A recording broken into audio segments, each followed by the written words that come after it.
Everyone gets AT&T's best deal on the new iPhone 14. So, people currently listening to comedy podcasts, and people listening to self-help podcasts, and people listening to true crime podcasts, who actually can't stop listening to true crime podcasts. The point is, everyone, new and existing customers. Ask how to get the new iPhone 14 on us with eligible trade-in. Visit att.com or stores for details. Terms and restrictions may apply.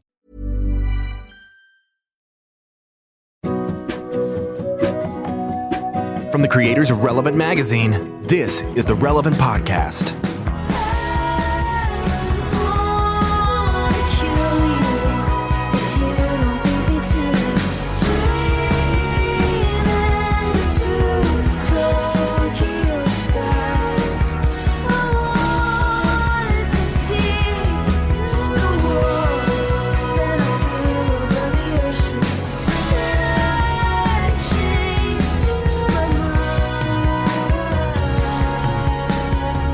It's Friday, April 17th, the year is 2020, and you're listening to The Relevant Podcast. I'm your host, Tyler Huckabee. I am in my home in Nashville, Tennessee.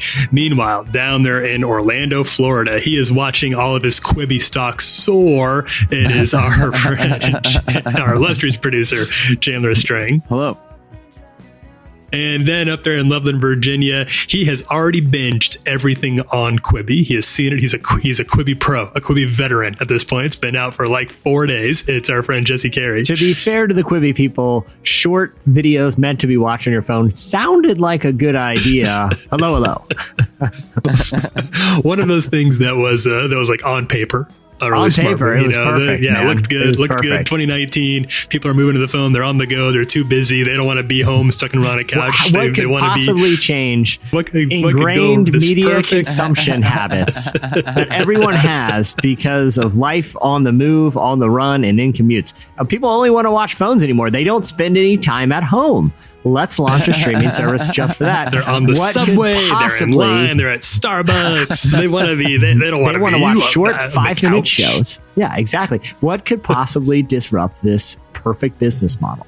What could possibly do it? What do you think? What do you think's happening in the Quibi HQ? Right. Well, nothing's happening in Quibi HQ, presumably, which is like a tech, a Silicon Valley. I'm sure, like empty hallways. So, what are their Zoom calls like? Are they just sitting around like, well, contents, they can still watch it. You always feel bad when there's like one of these big, tech ventures that's clearly like, I feel bad when movies bomb, man. Like, I honestly do. Because I think it's the dumbest thing about me. I feel I don't pity the stars. No, they'll be just fine. When a Channing Tatum franchise bombs, he's fine. He's okay. He's like, whatever. I'll go cry into a pile of money. But a lot of people worked on these big, that was somebody's dream. That was somebody's who sat in the movie theater, waited till the end to see their name in the credits. Because they've been working their whole life for it and nobody liked it. It is like you, Tyler. You and I have written enough articles in our time that you put so much emotion, and there's not even like this major financial investment from either of us personally, but you put a lot of thought and time and emotion and intellectual energy into creating something. You're like, I'm putting this out in the world, can't wait, and it's just crickets, and it is a defeating feeling, or or it's just some dismissive comment, more like irrelevant. It's like, I spent months reporting on this issue with child soldiers and the government's secret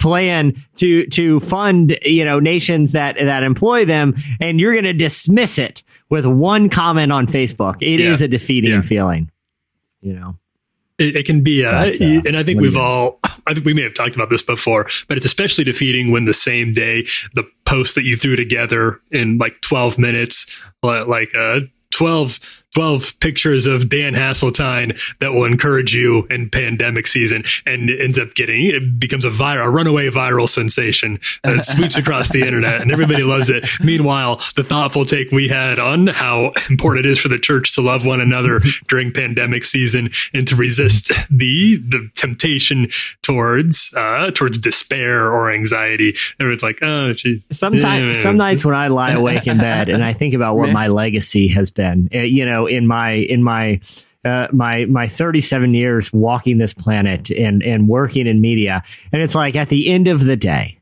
at the end of the day, I know that the two things that have had the most like objective impact that I can see that people have engaged with the most, commented on the most, read the most, spend the most time doing was laughing at me as I did a marathon Nickelback listening session where I just listened to their catalog for a week straight, and an article that I posted on April Fool's Day a couple years ago called "What Your Pastor's Genes Say About Their Theology." That's my legacy. That's the legacy. Okay? That's the online. That's your online footprint.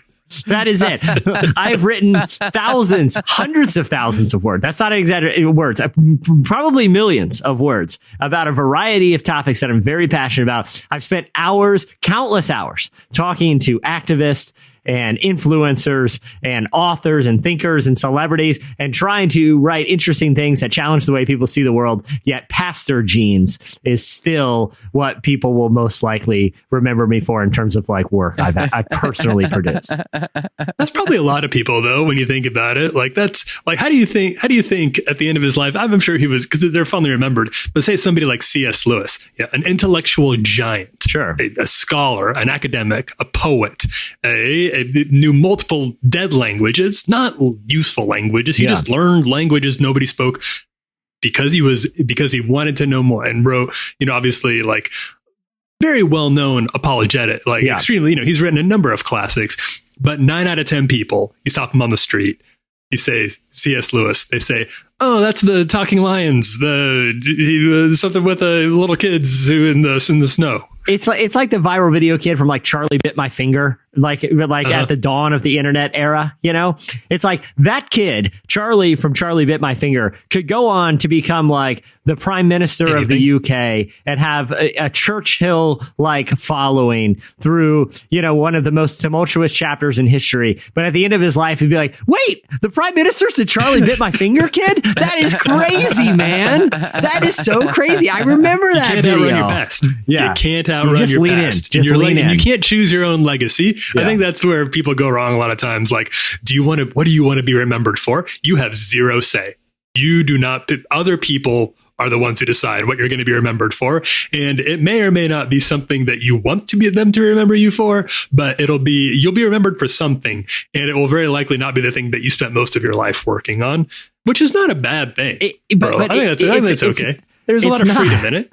It's the professional adult equivalent of when you're in elementary school and you get an unfortunate nickname. That is your nickname. It doesn't matter what you do. It doesn't matter your academic life, your social life, your athletic life. Like, it doesn't matter. That nickname, that one day that your mom decided to pack a garlic and onion soup and you had bad breath all day. Guess what? You're stink tooth now from second grade all the way up till graduation. I don't care if you're the QB1 and won 5 state championships. You're stink tooth because of that one bowl of soup in second grade, and you're going to be that until college. That's just how it is. Sounds like we're getting a little personal here, and I didn't mean to pick at a scab or anything like that. I thought maybe those searchers would be fully healed now, but maybe did you have a nickname in high school? Fortunately, I did not. I didn't have anything that stuck. I had occasional like Uncle Jesse if I had like a haircut that people wanted to make fun of, or like a messy Jesse. That's like temporary. But those never stuck. But you guys know the kids. I had a guy in college. Oh, yeah. His nickname, and this is how I was introduced to him. Okay, his nickname was Pooter. Okay. And all I knew him was either Poot or Pooter. And that was it. And he had the personality of someone named Poot or Pooter. He was always getting into hijinks. And that's tough. One day someone came up to the wing, and I hung out with Poot every single day. Like, me and Poot were always, doing dumb stuff together. One day someone came up to the wing and I was just like hanging out in the alcove doing whatever. And he comes up and he goes, hey, and I won't say his real name, but let's say, is Matthew Jones up here? And I'm like, there's no Matthew Jones that lives on this floor. And he's like, are you sure? I thought he lived on this floor. I thought he was in that room. I was like, no, that's Poot's room, man. That's where Pooter lives. And he's like, that's Matthew Jones. I was like, I didn't even know his name. And he didn't want Poot or Pooter to be his name, but he didn't have a say in the matter. You don't get a pick. You don't get a say in the matter. That feels like more of a, and I could be wrong on this, but that does feel like more of a guy thing. Like guys will pick a random circumstance and assign. I'm sure there's exceptions, and maybe it's totally possible that like the nicknames that girls get are just so unsettling, and like mean girl stuff and filthy. They can't even say them in public. They wait till all the guys are behind closed doors before they bust those out, because it would be shocking to our core. Because here's the thing, when guys, because I can't speak for how this works in like young circles that are primarily comprised of young women, but I've been in the circles with dudes, and it's not that guys look for the most humiliating moment of your life to try to immortalize in a nickname. That's often the outcome. Like the one moment that you'd like to forget. You know what I mean? That one that one time you accidentally let one rip in PE class, or that one time you stumbled on the name, or you tripped and fell on the stairs. It's not that the desire is that they want you to have to relive that every time someone says your name, and to literally have your identity wrapped up in a horrible moment. The thinking is with dudes, what's the most hilarious thing that ever happened to that guy? And it's, remember the time he yacked in his classmate's backpack, and now he's Yak Pack Steve. Yeah, Yak Pack Steve. There he is.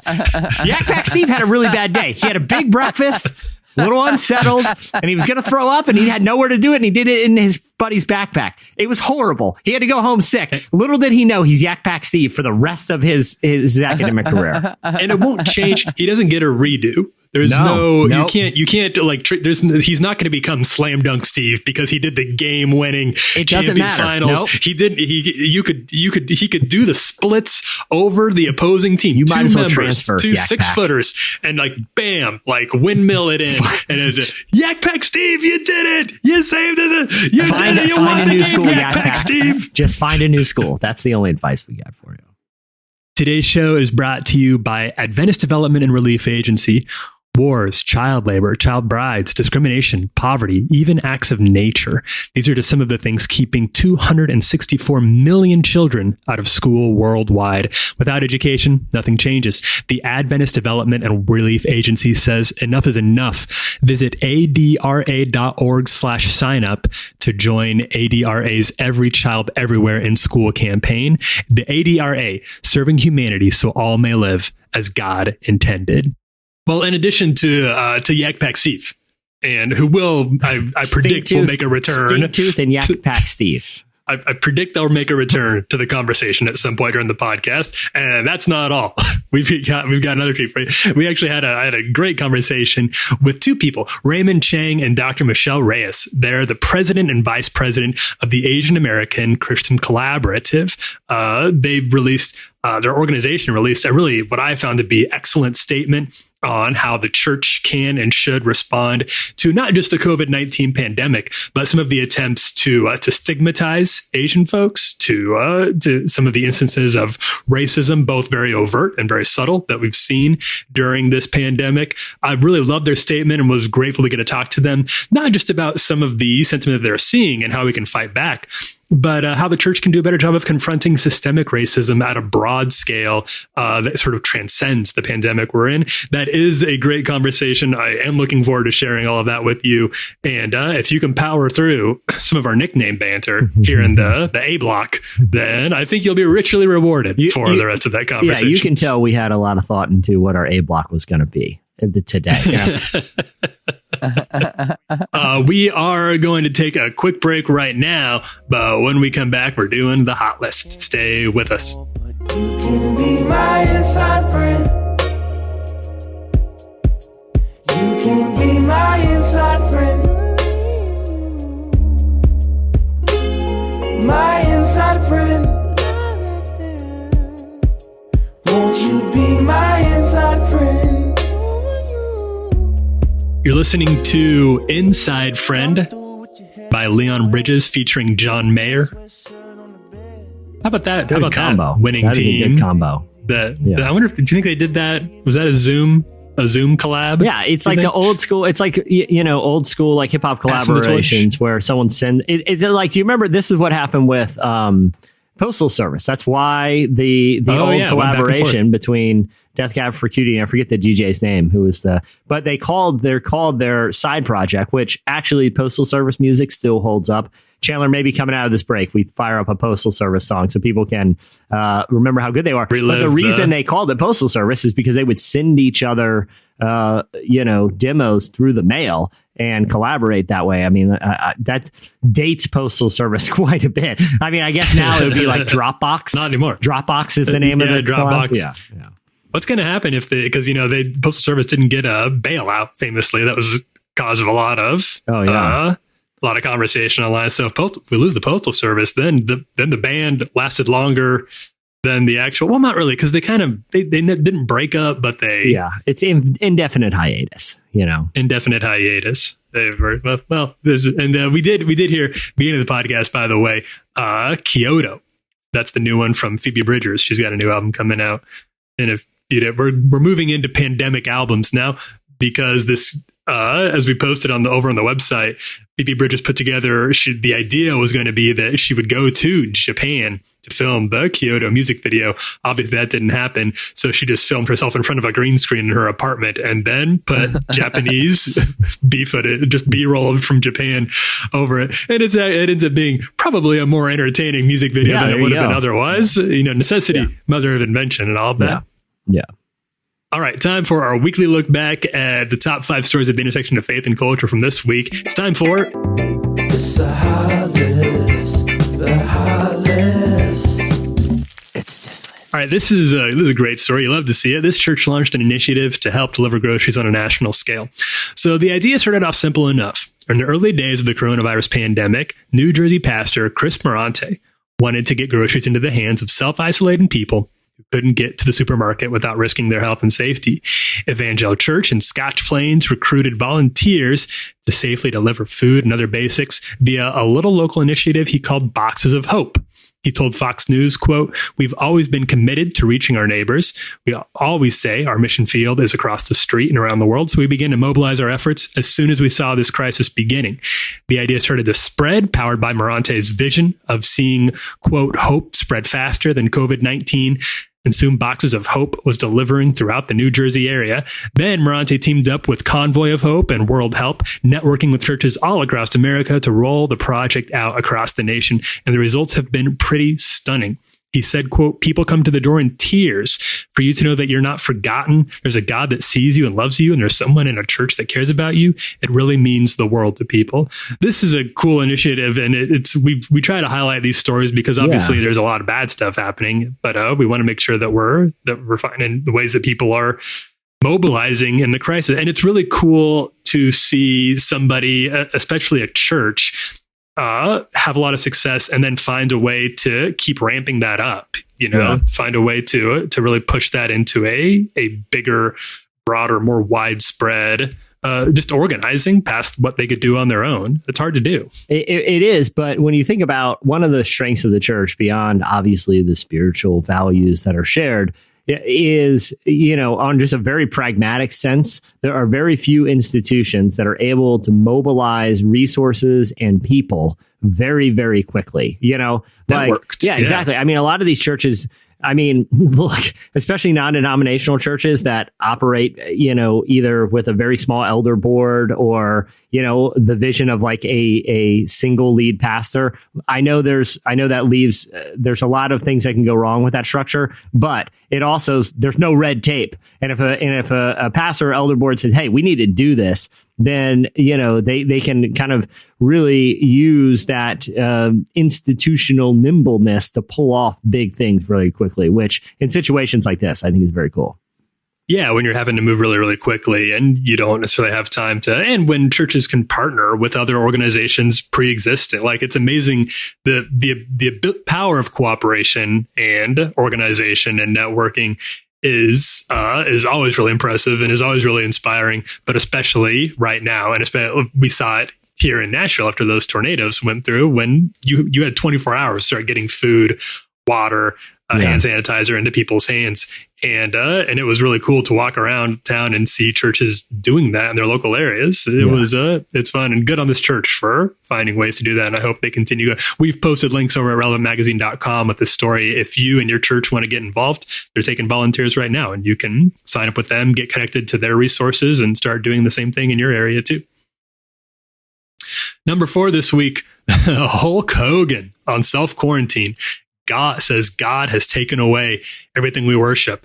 All right, so the self-isolation guidelines imposed by COVID-19 have cut a swath through every conceivable aspect of American culture, and there might be some measure of divine providence in that, according to Hulk Hogan, who took to Instagram to dish out a pile driver of thoughtful theological wisdom. He wrote, quote, God has taken away everything we worship. God said, you want to worship athletes? I will shut down the stadiums. You want to worship musicians? I will shut down civic centers. You want to worship actors? I will shut down theaters.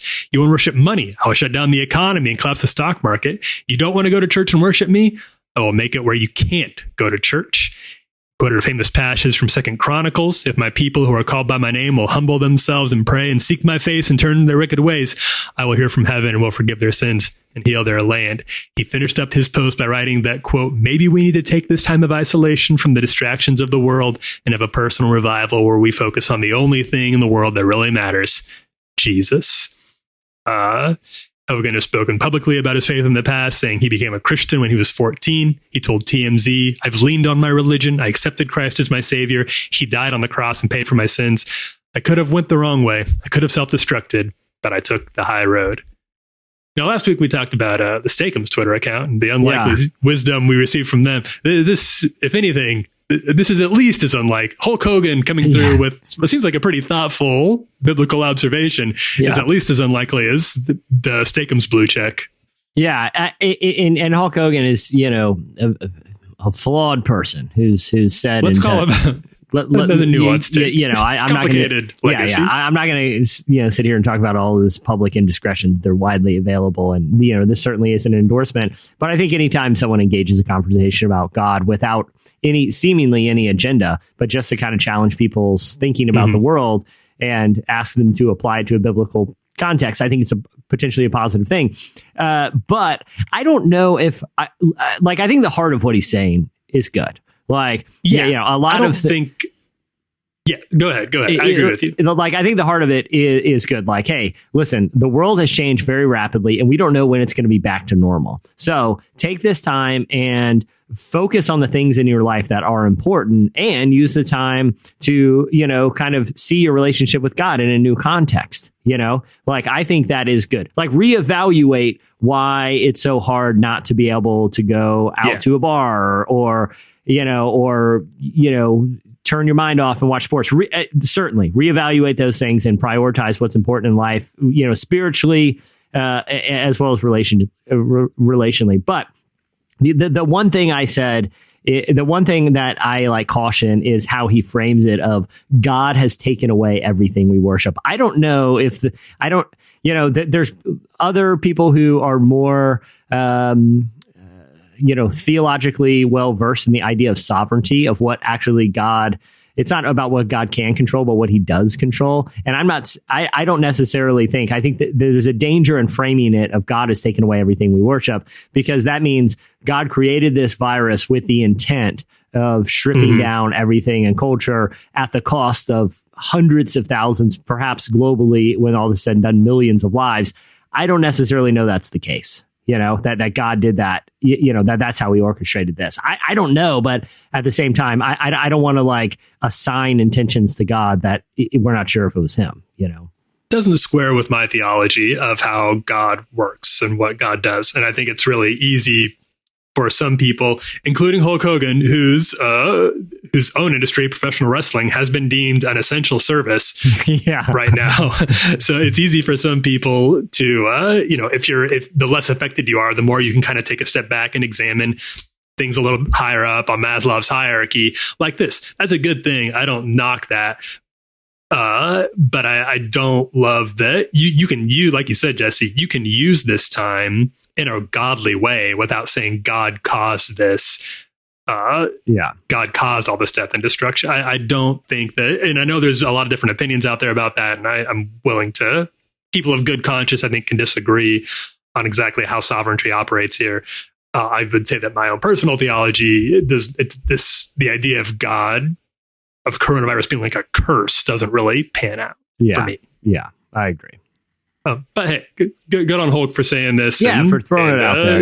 Having a little. It's interesting. It's interesting conversation. Yeah, chopping it up out there on Instagram about theology. We're all in uncharted waters here, so we're all saying a lot of things that we might feel a little silly about down the road. Number 3 this week: Americans are evenly divided on whether the Bible should influence U.S. law. All right, so should the Bible have any sway over the Constitution? Document itself doesn't mention Jesus or the Bible, and in fact specifically forbids any laws respecting an establishment of religion, of course. But according to a new Pew study, about half of Americans think the Bible should have at least some influence in U.S. law. Almost a quarter believe it should have a great deal of influence.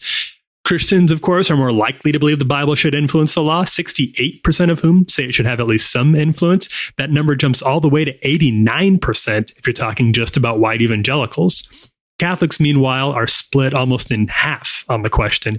51% say the Bible should have some influence. 48% say it should have not much or none at all. Similar difference among political parties. 67% of Republicans say the Bible should have at least some influence over U.S. law. That's almost the exact opposite as it is for Democrats. 66% of whom say the Bible should have little to no influence over the U.S. law. And there's also a lot of generational contrast. The older you are, the more likely you are to think the Bible should have at least some, if not a lot, of influence. 18 to 29-year-old respondents being the least likely to agree with that. Now, as Pew notes, the more probing question here is, to what degree should the Bible take priority over the will of the people? About 28% of Americans believe that the Bible should triumph over the will of the people when it comes to matters of law. Meanwhile, a little less than 20% agree the Bible should have some influence, but the will of the people should ultimately prevail. But among white evangelicals, 7 in 10 say the Bible should trump what the people want. This more or less lines up with other studies I think we've talked about here, right?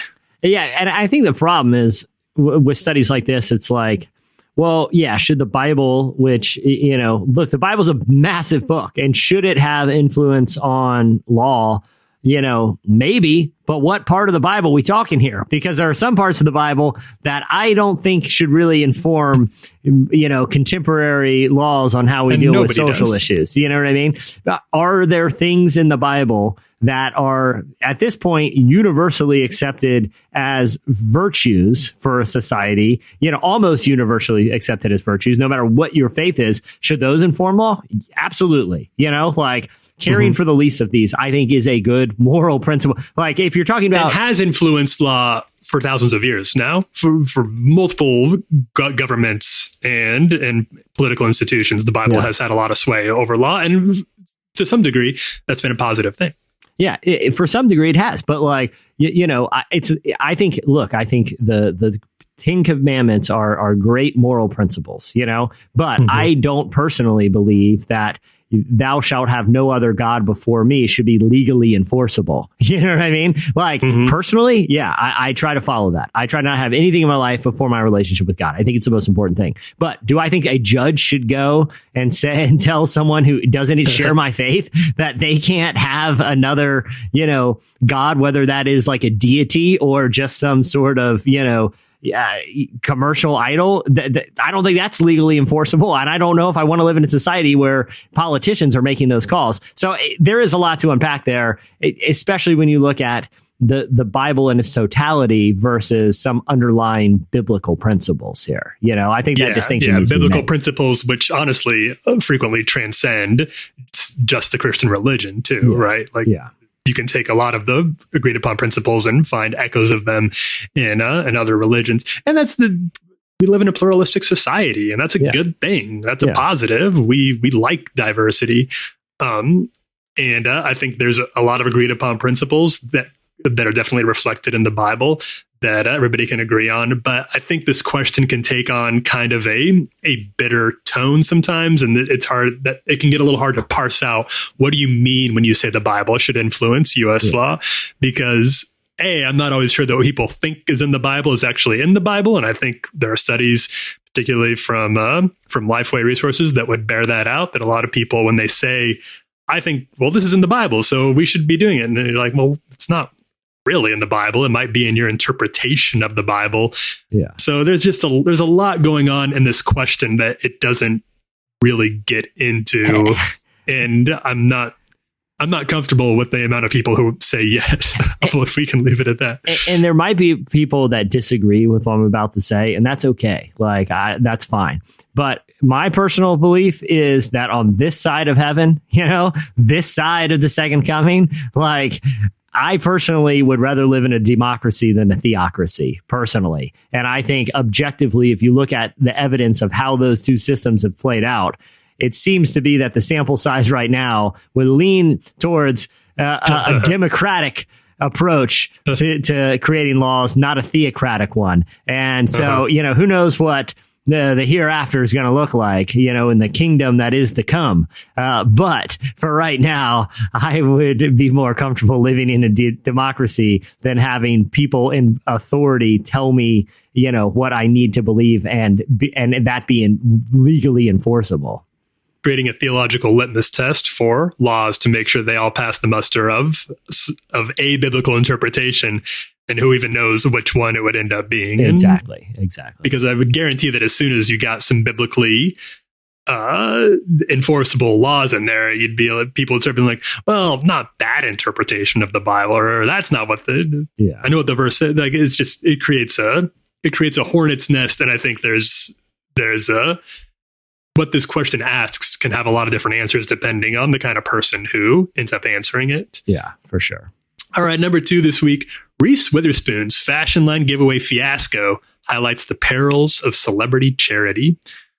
All right, the COVID-19 crisis has set everyone scrambling for a way to pitch in, and that includes celebs whose attempts at helping out have run the gamut from awkward to admirable.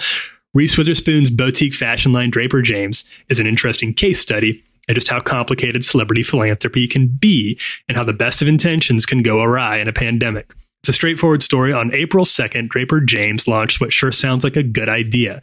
Since teachers are facing a particularly trying role in the pandemic, why not offer them a free dress? Dresses aren't exactly essential, but it's a nice gift. The idea wasn't Witherspoon's, but she liked it. So an Instagram post went out telling teachers to submit a simple online application to receive their dress, valid while supplies last. Just one problem. The post went viral and the application site crashed almost immediately.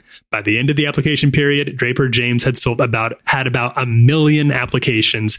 The business itself is about 5 years old and had 250 dresses on hand in 6 styles. Marissa Cooley, the senior vice president for brand marketing and creative at Draper James, told The Times, quote, "We felt like we moved too quickly and didn't anticipate the volume of the response. We were really overwhelmed. It was way more volume than our company had ever seen. We expected the single-digit thousands. There was a social media uproar and an apology email with a 30% off coupon, but the damage to the brand had been done. It was amplified by Witherspoon's connection with Draper James. The line between actress and brand is blurry intentionally. That's usually a good thing for the brand.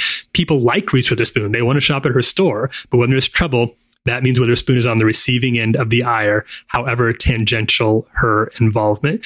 So this is an interesting story, and I don't tell it here to dunk on Reese Witherspoon or anything. I like Reese Witherspoon, and I think this is obviously not a bad thing. It's a case of good intentions gone right. That a lot of people, I think, are anybody who's trying to do a good deed, especially in a complicated time like this, knows the feeling of what happens when your eyes get a little bigger than your stomach, and you're like, oh, wouldn't this be fun? We should do this. It'd be a good thing. And then things just go out of control because things went a little too fast, like their senior VP said, and you didn't take time to get all the facts down or maybe be as thorough in your planning as you should have been. Yeah. Churches have a lot of experience here. Yeah, exactly. And you kind of feel bad for everyone involved here. You know what I mean? It seemed like everyone had good intentions, and obviously the brand is embarrassed and Reese Witherspoon's embarrassed, but it's the teachers, man. They took the time to fill out the application thinking that that's just something cool was going to be done for them. And that promise wasn't able to be fulfilled. Look, you can assign a lot of blame here, but it's just a bummer. But look, man, things happen. I would rather brands be thinking about ways to help, or just kind of ease the discomfort that a lot of people are feeling right now, even if they're not like offering some sort of like monetary assistance to people in need. But just doing something nice for people, I think, is a strong impulse. So, it's one of those things. Yeah, they should have thought through it more, but it's better to see brands trying stuff like this than not trying stuff at all, Yeah. Well, what's the alternative? This came from a really good place, and I've seen more than one. I think like trying to, and this is something else that I think spending a lot of time in churches has helped me learn, like limiting your scope is a really good thing to do. Like just saying, like, even if it just been, we want to offer teachers in Tennessee, Draper James is based here in Nashville. We want to give 300 teachers, it's like the first 300 or nominate, tell them why they deserve a job. Mm-hmm. It could have been executed. But you see this in a lot of things where even when things go right, a lot of people would just find reasons to dunk on people in the modern era. Yeah. I mean, it's like Tennessee teachers. Yeah. Any billionaire right now that cuts a check for like $25 million, which is a ton of money. Okay. Like a lot of money. $1 million is a ton of money. But anytime there's a billionaire who cuts a check for a humanitarian cause, which has been happening a lot in the, while this pandemic is happening, the reactions are very predictable. It's like, well, Jeff Bezos, sure, he gave $25 million. That's like if you or I gave $200. And it's like, well, have you given $200? It's like, so are you saying he shouldn't have given $25 million? Like, we're only going to be happy if he gives away $25 billion? It's like, let's just take the $25 million and like, yeah, if we want to revisit tax law, that's fine. We have an election coming up, and that's a big thing about, taxing the top, 1% of 1%. That's fine. But let's not shame people for doing good things because they could have done more. It's like, yes, everyone could do more, but let's praise people for at least doing something good. It's like, I don't know. Did you kind of get that impulse too when one of these billionaires does something like that? I think it's why you really need, and very few places have, even places that can afford them, because it doesn't feel like a necessary thing, but to have some sort of like ethics board that you can talk to, somebody who can be your when you're somebody like a Bezos, or a Bill Gates or a Zuckerberg or whoever these guys are, who can give you a little bit of a bird's eye view of like, okay, what's the amount that feels that is going to be somewhat of an analog to what like the average person is maybe giving away right now. Yeah. Because are people going to complain no matter what? Of course they are. Yeah. Right now, especially, people are upset and they're scared and they're looking for ways to funnel that. And if you've got some money, you're probably going to be more likely to be on the receiving end of something like that. But having something like an ethics board is a really valuable accountability. Sure. And a lot of these places, I remember seeing, I won't be able to remember the numbers right now, but I remember seeing how few of these places, especially like the more money they have, the less likely they are to have them. It's a good thing to have around because you don't need them until it's kind of like, like a lot of things in the US right now, you don't need it until you do.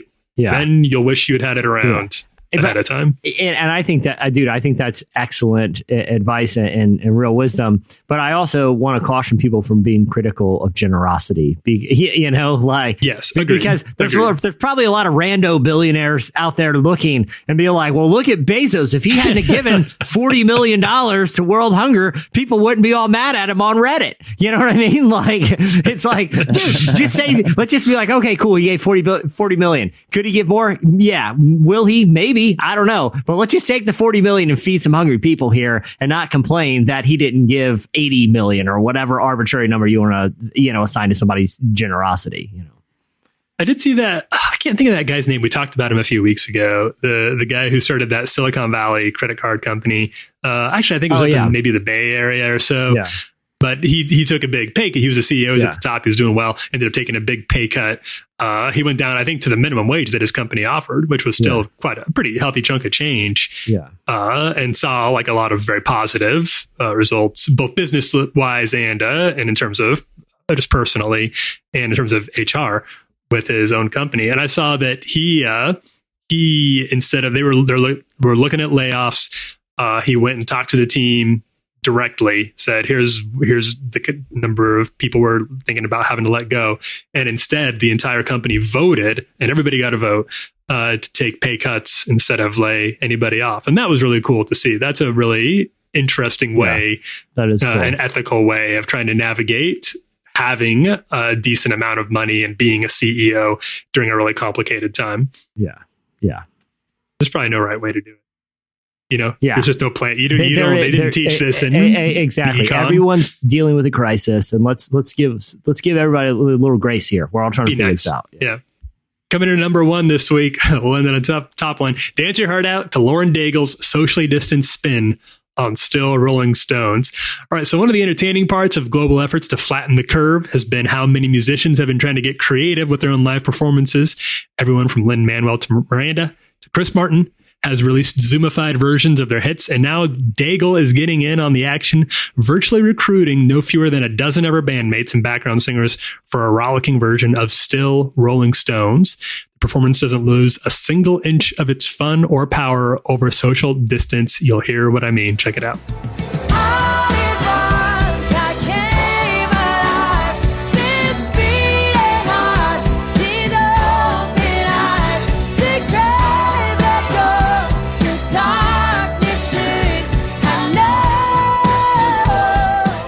Lauren Daigle was supposed to be in the middle of a global tour with Johnny Swim right now, but of course those plans have been put on hiatus. But it's nice to see she's making the most of a bummer situation. I've never been in a band. Jesse, you've been in a band. How difficult is this realistically, do you think, to set up the conference call and have everybody playing their own instrument in isolation to make something like this work? I would say, from my experience, nearly impossible, because I was in a band. It was nearly impossible to do when we were in person. So this would be hence me not being in bands anymore. You always have one goofball in the band who's always jacking around during band practice, and that guy is no longer in bands. So I think this would be very, very difficult. But I mean, look, I saw them perform. I saw Lauren Daigle and her band perform at Lollapalooza this year. They're all incredible musicians. They could probably do this blind. They probably don't even need connections on Zoom. They could probably she could just like text them on the count of 3, count to 10, and we're all going to start singing. And if you magically match them up, it would work, because that's how good they are. I just want to know where my invitation is, because I have a good baritone, and they could have just added one more thing in there, be like, oh yeah. You know what I mean? Like, I am the guy in the old Chili's jingle that's just waiting for my turn. And I go, with barbecue sauce. You know what I mean? Where they're like, I got my baby back, baby. Chili's, baby back. And then there's just one guy, and his whole thing, he's just waiting for it. He goes, with barbecue sauce. I could be that guy. I could be the baritone, Still Rolling Stone. I know for a fact, this is just, I know my own luck. I know my own my musical ability. I know you could put me on the rain stick, and I would find a way to mess it up. I would be half step Huck for the rest of my life, because during our big live Zoom performance, I got the rain stick off, and everybody would make fun of me. It'd be my new nickname. old rain stick McGee or what? Yeah. And they wouldn't even need to tell me. They would just like, Jesse, just when you feel a lull in the music, just say something random in baritone. I'm like, what do you want me to say? Is there a lyric? And they're like, just say anything. And coffee mug. And they're like, oh, that works. Do it. That's totally fine. Just say something random, and people think it's supposed to be there, and it'll give you that nice baritone soul. So there we go. All right. Well, that'll do it for this week's. It's the hot list. The hot list. It's sizzling. Stay tuned. When we come back, Ray Chang and Dr. Michelle Reyes will join us. I was a fool. I was blind.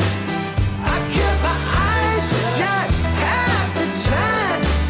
All the lights, one by one, here they come.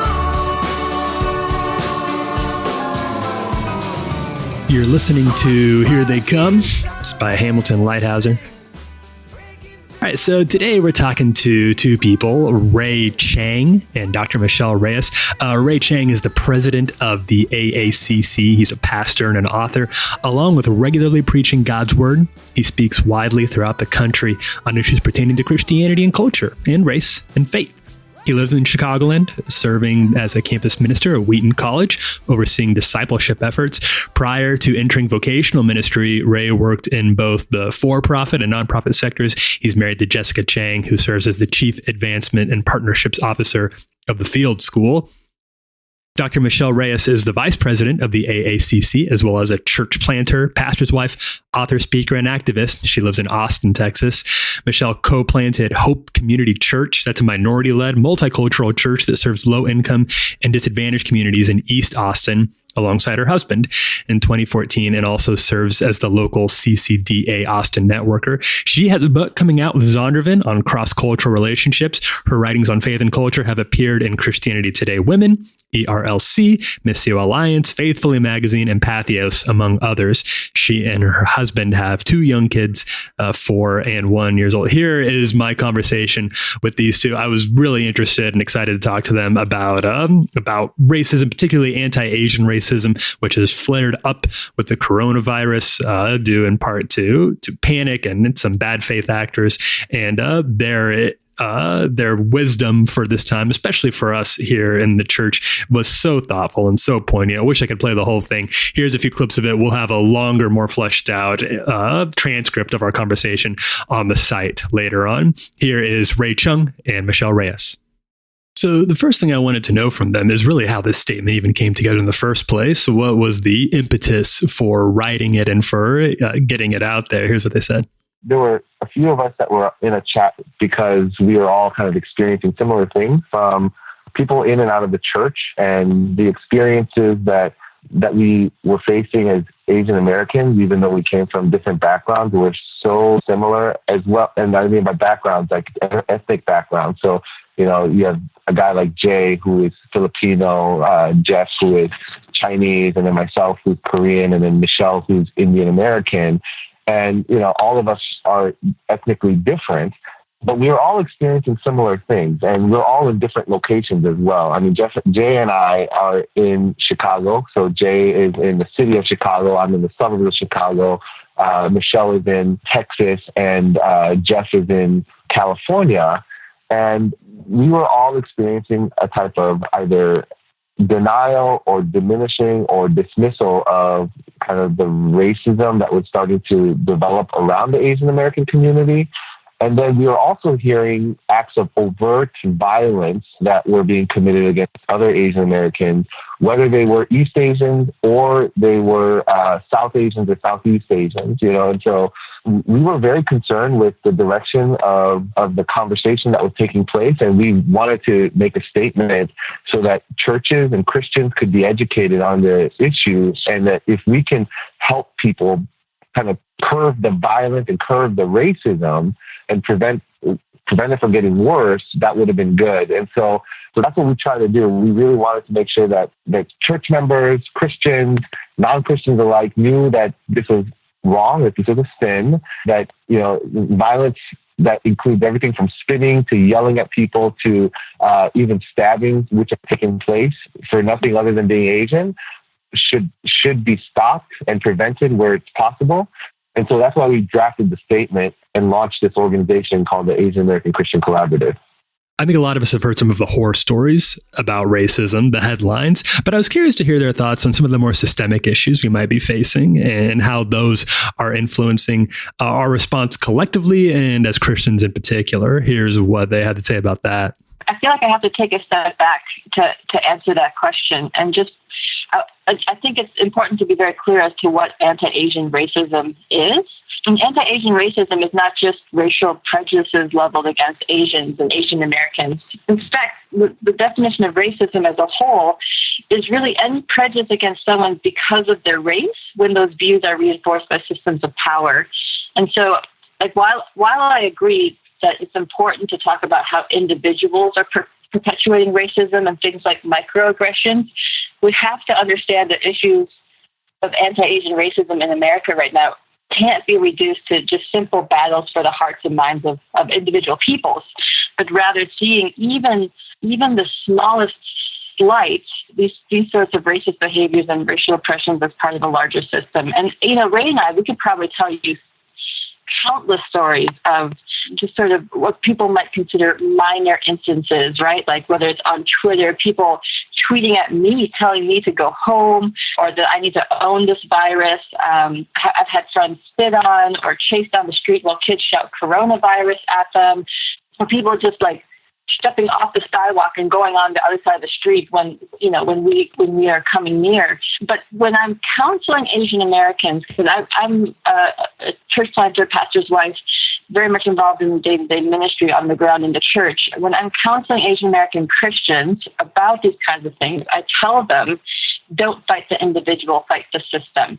Because sure, we can sit down with our neighbor or fellow classmate or coworker and have a long, hard talk about why their comments are hurtful and maybe even convince them to have greater respect for Asians so that if anything, it's easier to talk with him or her. But that alone won't do anything to combat systemic tropes of yellow peril in the news and within institutions and pop culture that portray Asians and their food and their customs as unsafe and unwelcome. So we have to understand that even these individual acts of racism and things like microaggressions feed into systems that discriminate, that feed into fear and jeopardize people's whole livelihoods. And that's really what we're after in terms of wanting to stop.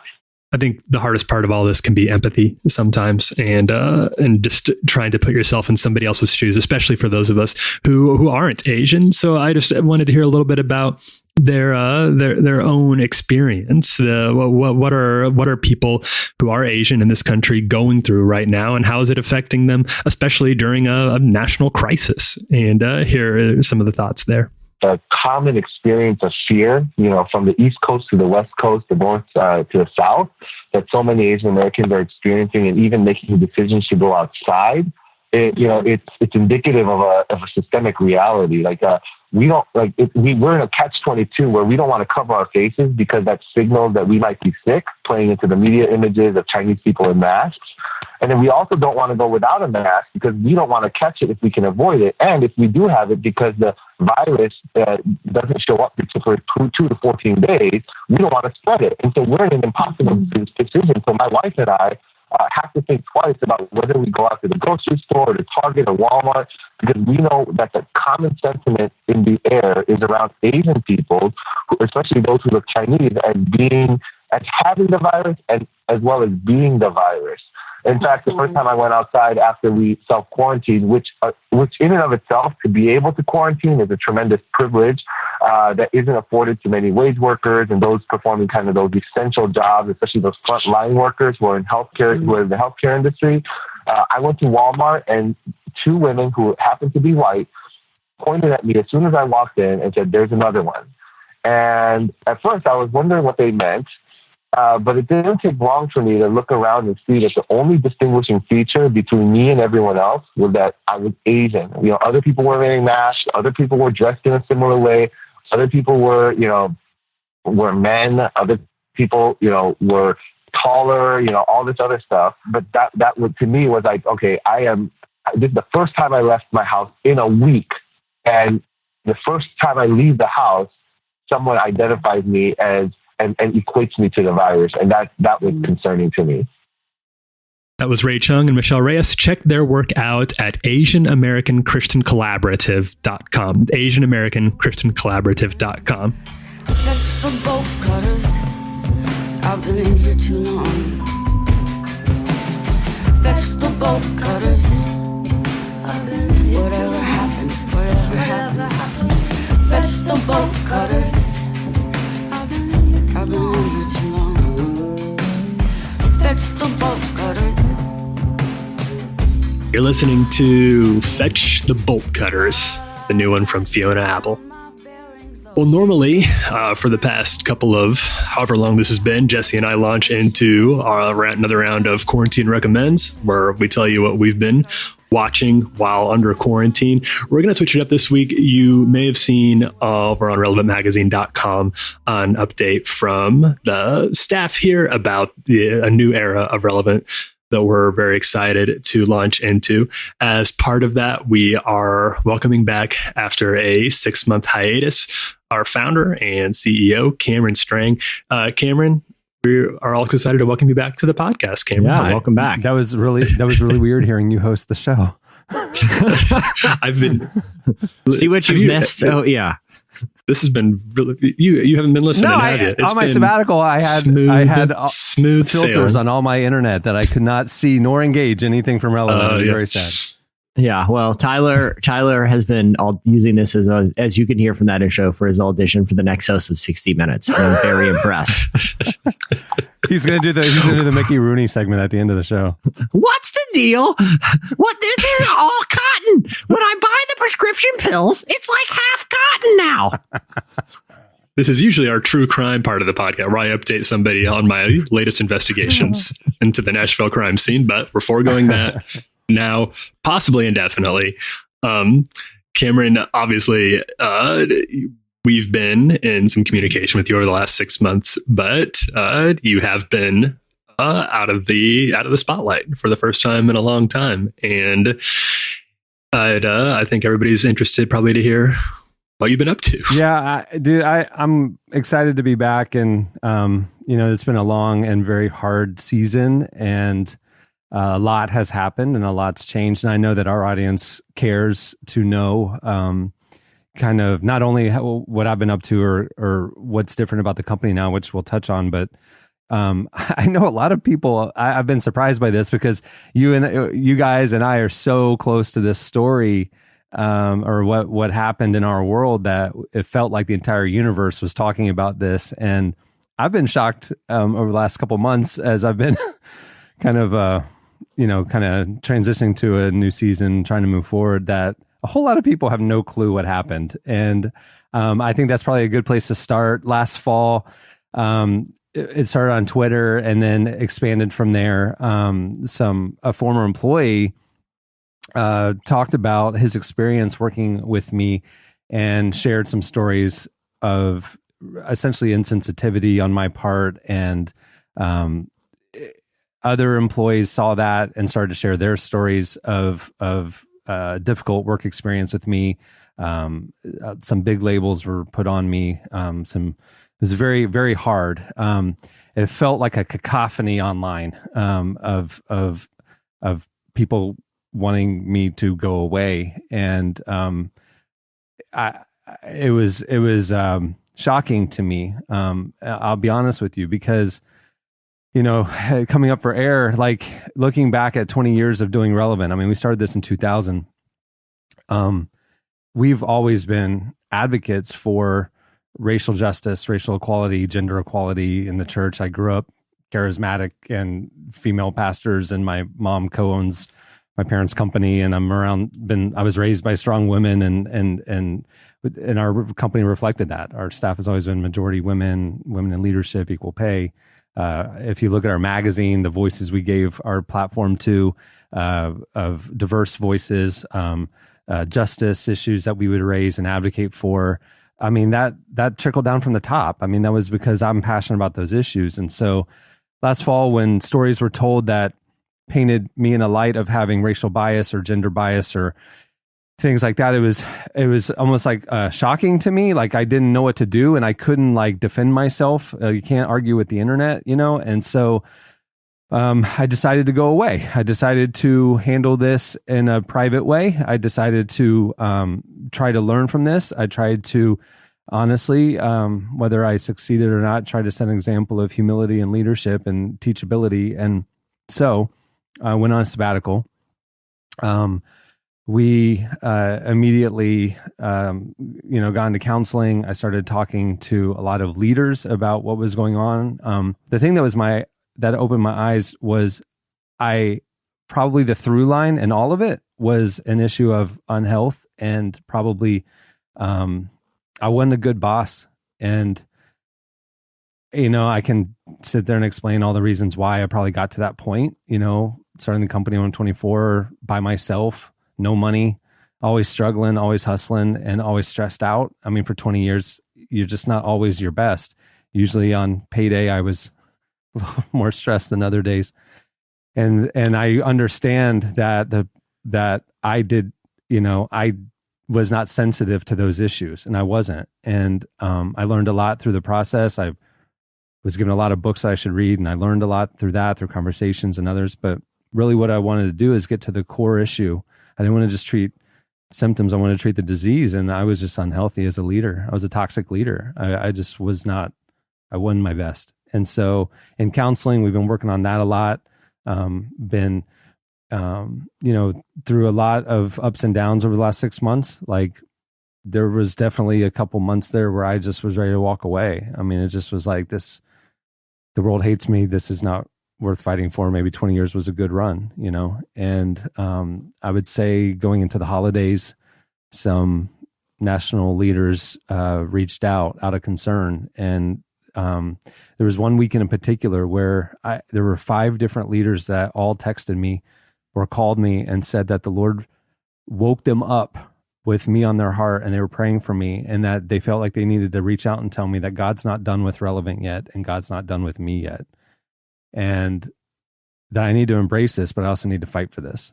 And so that kind of got me out of, a downward spiral and helped me kind of pivot and say, okay, Lord, well, if you're not done, and I want it to look really different. I need it to look really different. I can't do it like I was trying to do it before. The company had become unsustainable, frankly. We had bitten off more than we could chew, and we were drowning every day. And that was really hard. So around the holidays, I started to kind of pray about and dream about, like, well, okay, if knowing everything I know now, what would I do differently? If I was launching Relevant from scratch in 2020, knowing everything, not just everything that happened and my mistakes in leadership, but also to the business, changes in media. We had the same mission. We wanted to reach a generation for Christ, and we wanted to challenge a generation. How would I do it? I probably in 2020 wouldn't be mailing paper to people's houses if I'm trying to reach 25-year-olds, and it's just started to look at things with fresh eyes. And we had to make some hard decisions. I mean, subscribers know, like we said last week, officially, we had to put the print magazine on hiatus. It had become unsustainable financially through this last season. And while that's sad, it was something we'd done for 17 years. It doesn't mean that we can't take that type of content and that type of mission to other platforms. And so we started to dream up, well, what does that look like? And so I continued counseling. I continued,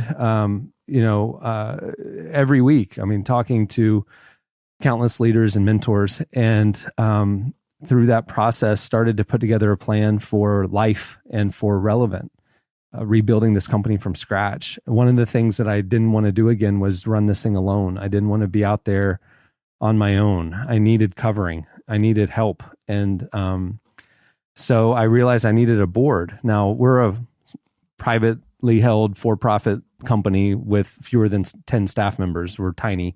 But I needed a board. And so I reached out, and we created an executive board, which for our kind of company is essentially an advisory board. I wanted it to be a diverse board. I wanted it to not be in name only or bureaucratic. I wanted it to be people who cared about Relevant, who were national leaders, and who cared about me and could help me be the best leader I could be, but also help Relevant missionally go to another level. And we took a few months to put that board together because there was a lot of conversations and a lot of prayer.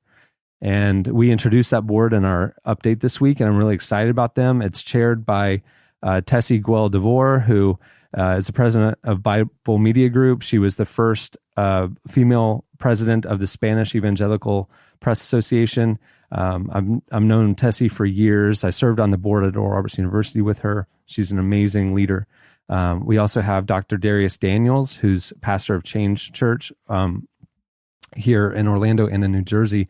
But he's Princeton Seminary, and he is one of the wisest people I know in all aspects of life, even outside of the pulpit. He's an amazing leader. We have Christine Kane, who everybody knows, founder of A21 Justice Organization with her husband, Nick, and also Propel Women. Christine Kane is a hero of mine, and I'm honored that she's serving on our board. Dr. David Dukeson, who's pastored in Charlotte for the last 15 years and really got involved in racial justice issues in Charlotte, of gentrifying neighborhoods and being an advocate for racial relationships and stuff. And he's actually writing a book about that topic. And he's on the board at Southeastern University, and I've known him for years as well. And then also Mr. Jesse Carey is going to be on our executive board. Jesse, I don't mean to spill the beans here, bud, but over this last month, you've entered a new season of your career and are no longer on staff at Relevant. And before everybody starts sobbing and hitting stop on their podcasts, during that transition, Jesse talked to me about his heart for Relevant and that he wants to continue to stay connected. And so what we've worked out is that he's going to stay on the podcast. Everybody can exhale right now. Jesse's going to stay on the podcast, and he's also going to serve on our executive board. And I love that because nobody has probably been more influential in Relevant's mission and voice over the last 15 years than Jesse. And to keep that relationship long-term where he knows the good and the bad and the ugly and the challenges of this thing. And so from a board seat, being able to advise and help and even speak to the other board members about kind of our day-to-day and help me see the forest for the trees as he's now outside of our ecosystem, I think will be a huge thing. So those are the 5 people on our executive board. And with their help, I kind of submitted some challenges to them, over the last couple of months. I mean, America is in a difficult situation right now. It's an odd time to be coming back as a business. And so they helped me kind of navigate some decisions we had to make as a company and help set things up. One of the things that the board is going to do, other than just be there for me, is they're going to be there for the staff as well. Something I learned based on the stories that were told last fall is that we're small and we don't have like an HR department or anything like that. We're a tiny team. And so there were times where there was something that happened with a staff member where they didn't feel they had anybody, they were frustrated or offended or something was off and they didn't feel like they had anybody they could go to help solve it. The board is going to sit in that seat for our staff, that if anything ever happens moving forward where they don't feel like staff leadership sufficiently addressed it, they have access to our board and they can talk to our board about it, and our board can talk to me and we can figure it out together. And I think honestly, if I'm reading a lot of what was said last fall through the lens of how we're going to operate moving forward, almost none of it would have been an issue. It would have been solved then. You know what I mean? And I'm really excited about that covering. I'm excited about the fact that they're going to be involved. I mean, board members call me literally every day. I mean, it's like they have rolled up their sleeves, and this is not a board for show. It's a board of people who deeply care. And as we're talking about that, we're talking about what kind of a company to be where I could be a better leader, where we could have more margin, where we didn't bite off more than we could chew. We weren't always redlining. We weren't always going too fast. And so started, like I mentioned, dreaming up a new era of Relevant. And, I started to dream again. I got to be honest with you. It's been exciting. And we put together a business plan where we are excited for you all to see it over the coming 6 months. A lot of changes, a lot of good changes. You all are podcast listeners. There's going to be a lot more podcasts coming from Relevant. We are excited about podcasting and we are doubling down on it. There's going to be a new relevantmagazine.com launching in the next week or two. We're very excited about that. It's going to bring more of that magazine level journalism and content, as well as the daily stuff that you love from us. But it's going to have a lot more on the spiritual growth side. We're launching a Deeper Walk daily devotional series. We're partnering with ministries and organizations to create content that we couldn't create on our own.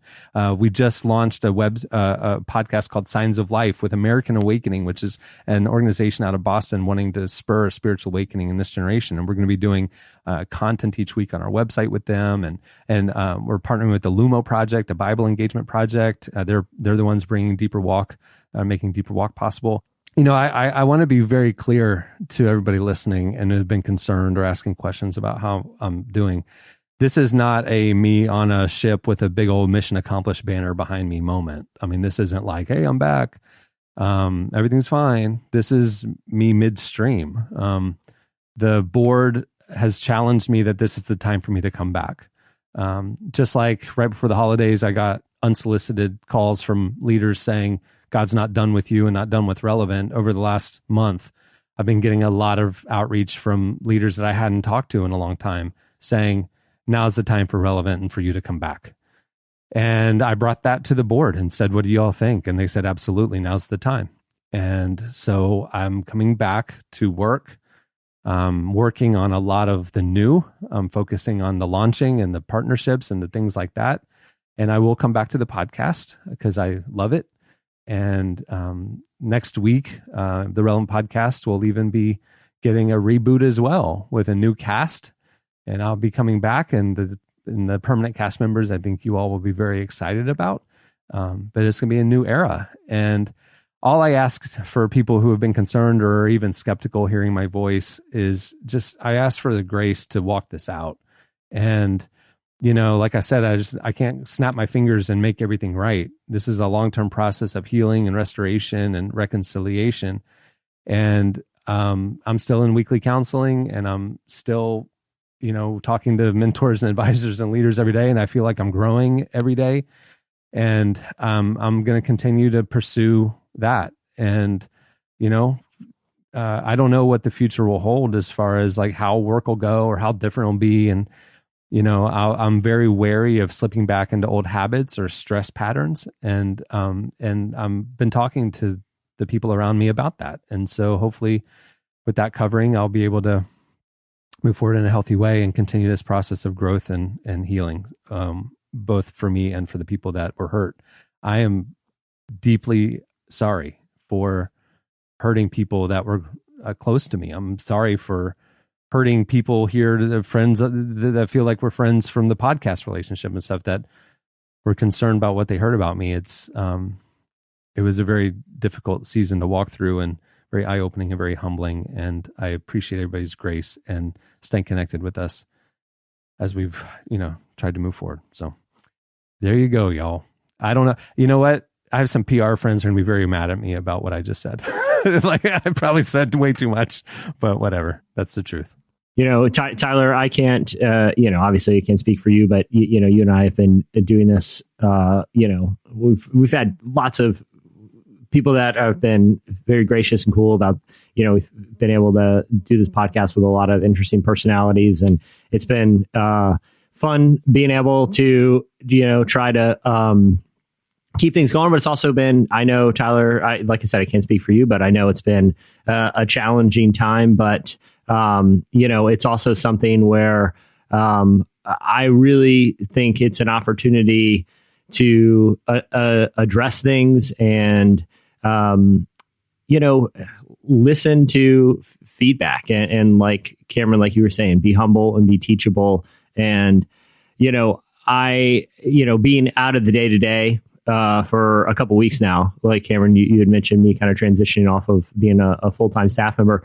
I wanted to still be on the podcast, and I wanted to serve on the board because I love Relevant. I love Cameron. I love the listeners and our readers, and I love my colleagues, and I love my former colleagues. And I think, we have been afforded an opportunity that a lot of people don't get, and that's another chance.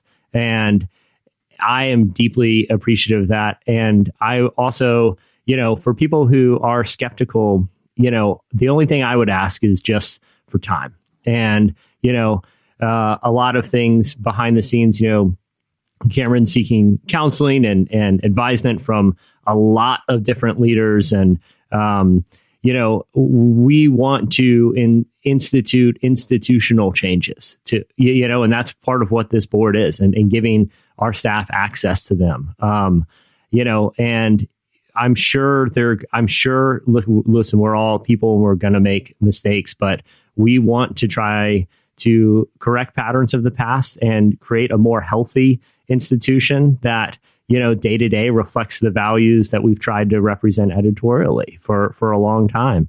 And so, for people that are still listening, we're really appreciative of you sticking with us. For people that are skeptical, we say, that's okay. Just give us some time. Let us try to prove that, these changes are substantive and that our institution is going to run differently.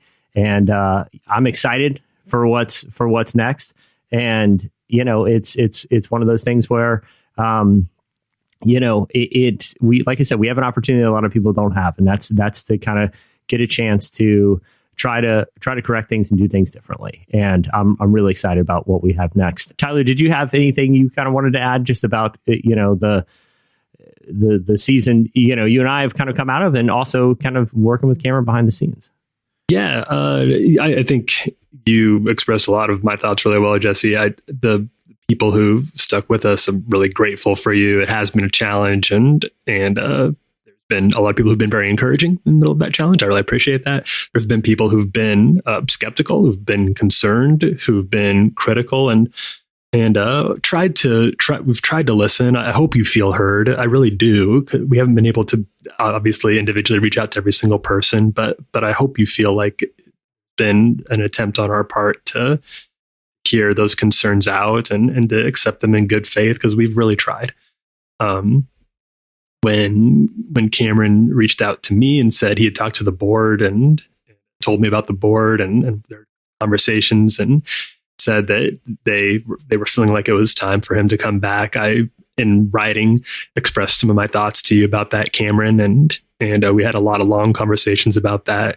And what you told me is what you wanted to come back and for me to watch and see what happened, to see what the changes have been like, and that is a chance and an opportunity that we're in right now, and that I'm willing to do. And I hope that everybody else who's listening out there is willing to do the same thing.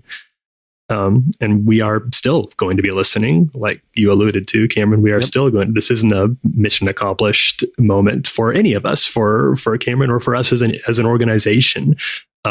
We want to continue. There's no finish line for the relevant mission. Right. And so we will continue to listen in whatever ways that we can, and we hope and pray that, literally hope and pray along with you all, that mission will continue to go forward with all of you. I appreciate you guys, and looking forward to this new era and the next season a lot. And I hope that everybody else is too. I hope that you'll be pleased with what you see. All right. I think that'll wrap it up for this week. Hey, thanks for listening, everyone. Thanks to Ray Chang and Dr. Michelle Reyes for joining us. You can check out all of their work at the AACC over at AsianAmericanChristianCollaborative.com, AsianAmericanChristianCollaborative.com. You can also sign their statement over there, and I would encourage you to do that. And with that, I think we'll wrap it up. I'm Tyler Huckabee. I'm Chandler Strang. I'm Rainstick McGee.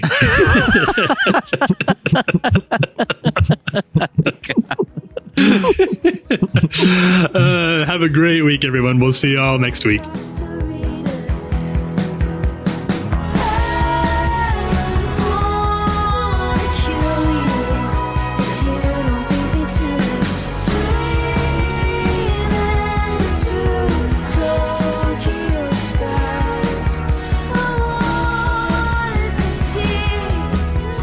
Thank you for listening to the Relevant Podcast.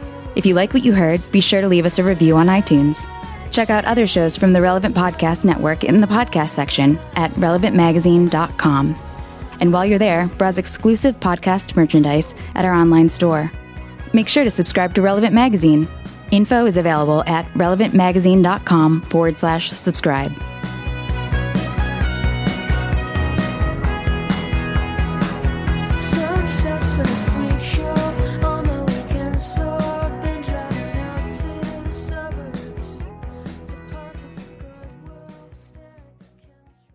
What? This is all cotton. When I buy the prescription pills, it's like half cotton now.